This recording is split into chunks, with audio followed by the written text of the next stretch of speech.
Mohishila East Bengal fans ক্লাবের পক্ষ থেকে ইস্টবেঙ্গল ক্লাবের 105তম প্রতিষ্ঠা দিবস পালন করা হয়। বিশেষ অতিথি হিসেবে উপস্থিত ছিলেন 2010 সাল থেকে 2015 সালের ইস্টবেঙ্গল ক্লাবের খেলোয়াড় শ্রী সুবোধ কুমার সরকার ও কাউন্সিলর মানস দাস মহাশয়।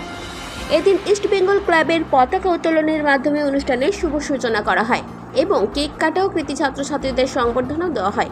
শেষে একটি রক্তদান শিবিরেরও আয়োজন করা হয় এদিন।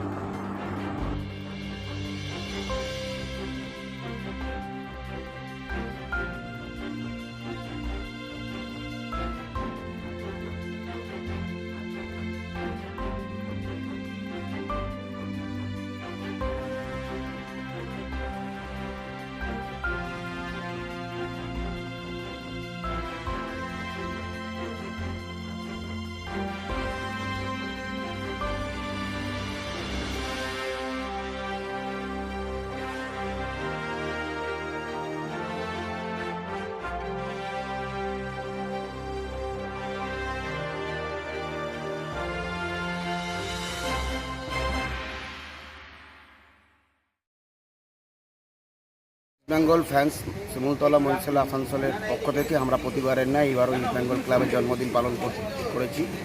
এই জন্মদিনে আমাদের পতাকা উত্তোলন এবং আমাদের প্রাক্তন প্লেয়ার 2010 থেকে 2015 সাল অবধি ইস্ট বেঙ্গল ক্লাবে খেলেছে সুবোধ সরকার উপস্থিত ছিলেন, ক্লাবের সভাপতি কাজল চক্রবর্তী, এবং তার সাথে আমাদের কেক কাটা হয়। আর এর সাথে সাথে আমরা প্রতিবারের নাই এবার রক্তদান শিবিরের আয়োজন করেছি। আজকে ইস্টবেঙ্গল ক্লাবের 105তম প্রতিষ্ঠা দিবস। এই প্রতিষ্ঠা দিবস উপলক্ষে বিগত 5 বছর ধরে 2019 সাল থেকে আমরা এই দিনটিতে প্রতিষ্ঠা দিবস পালন করে থাকি East Bengal fans club Mohishila colony শিমুলতলার নামে। এখানে আজকে প্রতি বছরের মতো এবছরেও আমরা এই অনুষ্ঠানটি পালন করছি।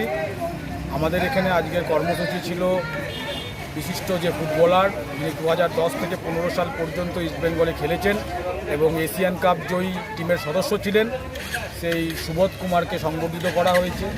সাথে এই অঞ্চলের যারা বিশিষ্ট রেফারি, যারা দীর্ঘদিন ধরে ফুটবলকে এই অঞ্চলে দায়িত্ব নিয়ে সঠিকভাবে পরিচালনা করেছেন, তাদের সংবর্ধিত করা হয়েছে। মহিশিলা কলোনির বিভিন্ন কৃতি ছাত্রছাত্রী যারা হায়ার সেকেন্ডারি এবং মাধ্যমিকে কৃতি লাভ করেছিলেন তাদেরকে সংবর্ধিত করা হলো। এবং আমাদের এই অঞ্চলের ব্রিজ খেলেন, যিনি ভারতবর্ষের বিভিন্ন জায়গায় এবং দেশের বাইরে আগামী বছর আর্জেন্টিনাতেও খেলতে যাচ্ছেন, তাকে আমাদের এখানে সংবর্ধিত করা হলো। আসানসোল থেকে সঞ্জয় যাদবের রিপোর্ট, 99 নিউজ বাংলা।